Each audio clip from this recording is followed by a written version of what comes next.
তৃণমূলের কে আপনার থেকে টাকা নিয়েছে তার কাছে যান, তার থেকে টাকা ফেরত চান, প্রয়োজনে আমরা আপনার সাথে যাব।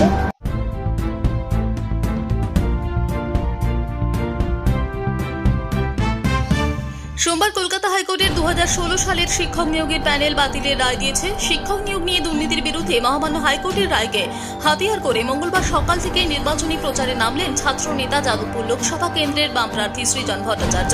যেসব অযোগ্য চাকরি প্রার্থী তৃণমূল নেতাদের টাকা খাইয়ে চাকরি পেয়েছেন, তারা সেই সমস্ত তৃণমূল নেতার কাছ থেকে টাকা ফেরত চান, প্রয়োজনে আমরা তাদের সাথে যাব বলে জানান সৃজন।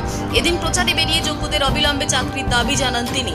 সোনারপুর উত্তর বিধানসভা এলাকার খেয়াদহ 1 নম্বর গ্রাম পঞ্চায়েত এলাকায় নির্বাচনী প্রচার সারলেন তিনি। এলাকায় মানুষ এতদিন ভোট দিতে পারেনি, এলাকায় অনুন্নয়নের ছাপ স্পষ্ট। তোলাবাজি ও মাটি মাফিয়াদের দাপট তা বন্ধ করতেই তাকে ভোট দেওয়ার দাবি জানান। একই সাথে তিনি বলেন, মানুষ যাতে 100 দিনের কাজ পায় ও কৃষি কাজে সুবিধা হয় তাও সুনিশ্চিত করা হবে।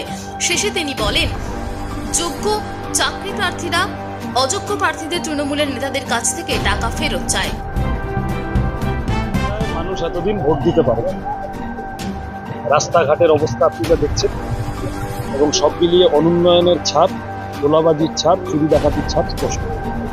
তাতে মাটি মাফিয়া আছে, তাতে এখানে পরিবেশকে ধ্বংস করে, এই যা জলাভূমি আছে সেগুলোকে ধ্বংস করে বেআইনি বিভিন্ন রকম নির্মাণ, এবং তার প্রভাব এখন প্রকৃতিও তার জবাব দিতে শুরু করেছে। ফলত এই সব নিয়ে খেয়াদার উন্নয়ন, খেয়াদার মানুষের জন্য আমরা লড়তে নেমেছি। 100 দিনের কাজ ফেরত আনার কথা যেমন বলছি, সব মিলিয়ে স্কুল, কলেজ, হাসপাতাল, চাষের খরচ, রোজের টাকা এগুলো যেমন ভালো করার কথা বলছি, আর এই যে স্থানীয় মাতব্বরদের দাপাদাপি এইটাও বন্ধ করার কথা। মানুষ আমাদের এসে বলছেন যে এদের রাজওয়ারি বন্ধ করতে হবে। আমরা বলেছি হ্যাঁ, এবারে আমরা লাল পার্টি আছি।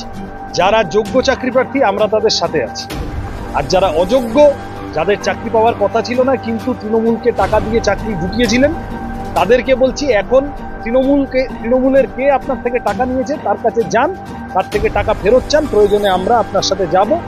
এই চুরি ডাকাতি করে ওরা আঙুল ফুলে কলাগাছ হয়ে যাবে, আর মানুষ বঞ্চিত হয়ে যাবে, মানুষ বোকা হয়ে যাবে। এটা হতে পারে না। ফলত যোগ্যদের চাকরি চাই, আর যারা অযোগ্য তাদের টাকা ফেরত চাই।